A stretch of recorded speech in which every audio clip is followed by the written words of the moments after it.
ఛత్రపతి శివాజీ మహారాజ్ మీదకి ఔరంగజేబ్ తన దగ్గర పనిచేస్తున్నటువంటి రాజపుత్రుడైనటువంటి జైసింగ్‌ని ఛత్రపతి శివాజీ మహారాజ్ మీదకి యుద్ధానికి పంపించారు.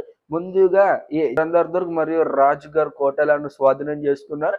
ముందుగానే ఇది గ్రహించి తన ఓటమిని గ్రహించినటువంటి ఛత్రపతి శివాజీ మహారాజ్ 1666 సంవత్సరంలో పురందర్ దుర్గ్‌లో సంధికి ఏర్పాట్లు చేసుకొని అక్కడ సంధి చేసుకున్నారు జైసింగ్ వద్ద. ఆ సంధిలో ఔరంగజేబ్ సైన్యానికి సర్దారుగా ఉండి బీజాపూర్ మరియు నిజాంల యొక్క రాజ్యాలను ఆక్రమించడానికి సర్దారుగా ఉంటాను అని సంధి చేసుకున్నారు. ఛత్రపతి శివాజీ మహారాజ్ సర్దారుగా ఔరంగజేబ్ వద్ద పనిచేస్తున్నప్పుడు ఔరంగజేబ్ 50వ పుట్టినరోజు వేడుకలకు ఛత్రపతి శివాజీ మహారాజుని కూడా ఆహ్వానించారు. అయితే అక్కడ ఒక కుట్ర దాగి ఉన్నది. ఆ కుట్ర ఏమంటే ఛత్రపతి శివాజీ మహారాజును ఎలాగైనా అవమానించాలి అని అనుకున్నాడు ఔరంగజేబ్. అలాగని ఔరంగజేబ్ అనుకున్న విధంగానే సైన్యాధ్యక్షుల వెనుకల ఛత్రపతి శివాజీ మహారాజు నిలబెట్టారు.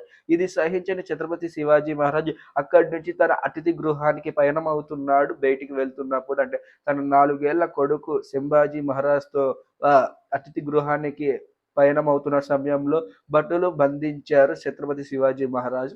బంధించి తమ బందీగా తీసుకొని అదే అతిథి గృహంలో అక్కడనే కూర్చోబెట్టారు. అంటే అక్కడనే పెట్టి ఛత్రపతి శివాజీ మహారాజును పెట్టారు. అయితే ఛత్రపతి శివాజీ మహారాజ్ కొన్ని పర్మిషన్స్ అనేటివి తీసుకున్నాడు ఔరంగజేబ్ వద్ద.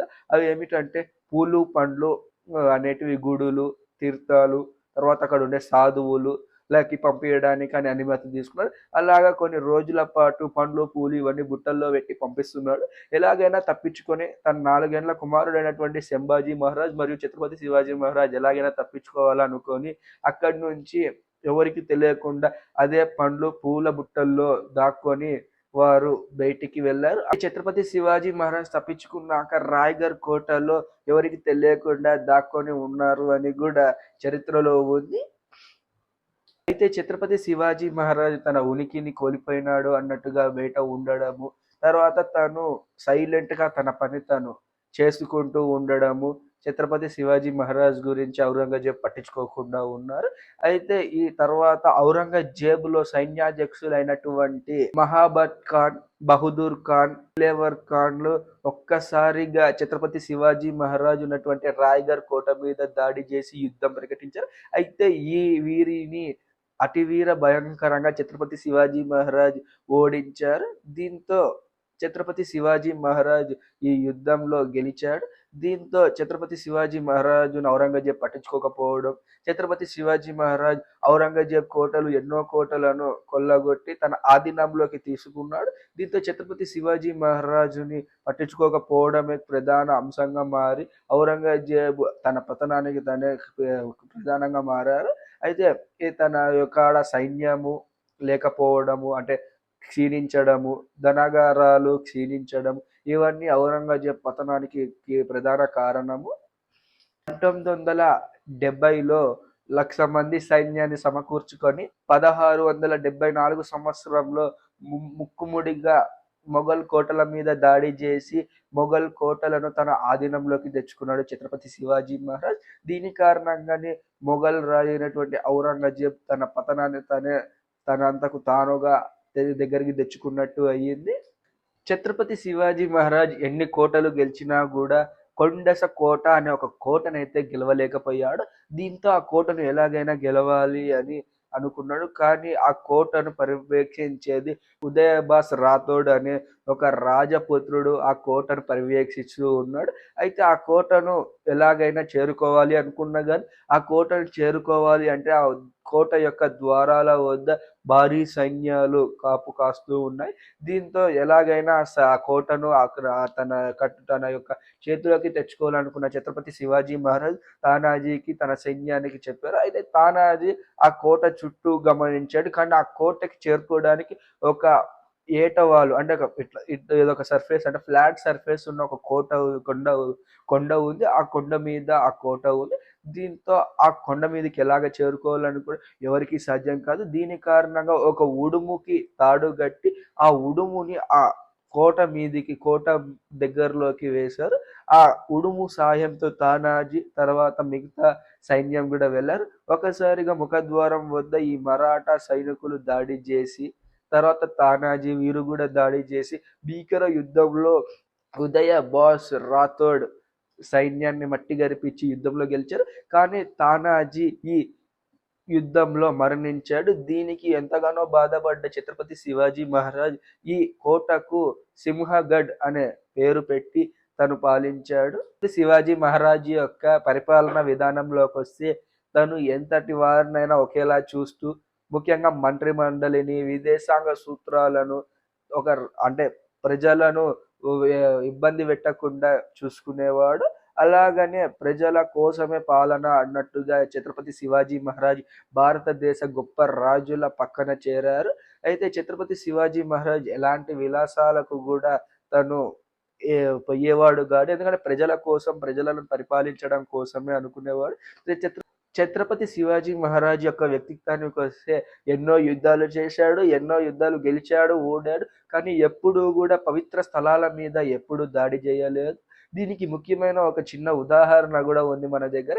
ఛత్రపతి శివాజీ మహారాజ్ సైన్యం ఒక ముస్లిం సామ్రాజ్యం మీద దాడి చేసి ఆ సామ్రాజ్యాన్ని దక్కించుకున్నారు. అయితే అక్కడ ఆ ముస్లిం రాజు కోడల్ని అంటే చాలా అందముగా ఉంటుంది, ఆమెను తీసుకొని బందీగా చేసుకొని ఛత్రపతి శివాజీ మహారాజ్ తన దగ్గరికి తీసుకొని వచ్చారు. అయితే సైన్యం మహారాజా మీకోసం ఒక బందీని తీసుకొని వచ్చాము అని గొప్పగా చెప్పుకున్నారు ఎన్నికలు. అయితే ఆ బందీని తీసుకొని రాండి అని ఛత్రపతి శివాజీ మహారాజ్ చెప్పగా అప్పుడు ఈ బందీగా తెచ్చిన ఎవరైతే మహిళ ఉందో ఆమె ఆడవారిని బందీగా తీసుకొని రావడం ఏమిటి, తల్లి సమానురాలైనటువంటి వారిని తీసుకొని రాకండి అని ఎవరైతే ఆ ముస్లిం మహిళ ఉందో ఆమెకు నమస్కారం చేసి తల్లిలాగా భావించి కానుకలు ఇచ్చి పంపించేశారు. ఇది ఛత్రపతి శివాజీ మహారాజ్ యొక్క వ్యక్తిత్వం. అంటే ఎన్ని యుద్ధాలు చేసినా ఒక మత విశ్వాసాలు పక్కవారిని ఎవరు వారు వీరు అని లేకుండా ఆడవారిని తల్లి సమానంగా చూసుకున్నాడు ఛత్రపతి శివాజీ మహారాజ్.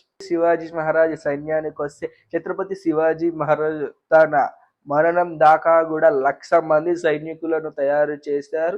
అలాగనే రైతులు కూడా 8 నెలలు పంటలు పండిస్తే 4 నెలలు యుద్ధాలు ఎలాగ చేయాలి, ఎటువంటివి నేర్చుకోవాలి అని నేర్చుకున్నారు.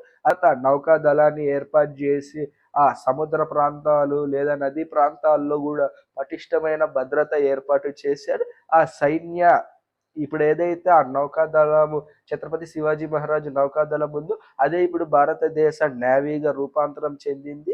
ఛత్రపతి శివాజీ మహారాజు ఉన్న కాలంలో 300 కోటలను తను ఆధీనం చేసినాడు. బట్ వాటిలో చాలా వరకు డ్యామేజ్ అయ్యాయి. ఆయన నాసిక్ నుంచి చెన్నై దగ్గర వరకు 1200 కిలోమీటర్లలో 300 కోటలను ఆ కొండకు తగ్గట్టుగా సాంకేతికరంగా ఆ కొండలను మీద ఉన్నటువంటి కోటలను తిరిగి నిర్మించారు.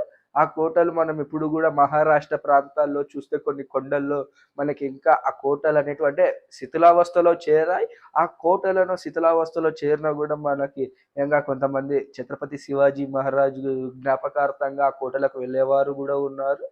ఛత్రపతి శివాజీ మహారాజు మత సామ్రాజ్యానికి కూడా చాలా విలువలు ఇచ్చేవాడు, అంటే చాలా వాల్యూ ఇచ్చేవారు. గుడులను మాత్రమే నిర్మించారు అని చరిత్రకారులు చాలా మంది చెప్తూ ఉంటారు. కానీ ఛత్రపతి శివాజీ మహారాజు గుడులను మాత్రమే కాకుండా ఎన్నో మసీదులను, దర్గాలను కూడా నిర్మించారు. ఇవి ఎవరు కూడా బయట చెప్పారు.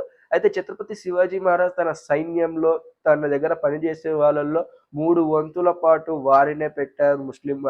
ముస్లింలనే పెట్టారు. అందులో ముఖ్యంగా వచ్చేసి ఆయుధ కర్మాగారానికి అధ్యక్షుడిగా హైదర్ అలీ, నావికా దళానికి అధ్యక్షుడిగా ఇబ్రహీం, తన యొక్క ఛత్రపతి శివాజీ మహారాజ్ సైన్య అధ్యక్షులు అంటే తన దగ్గర ఉండే అంగరక్షకులు వచ్చేసి సిద్దికి, లట్కర్.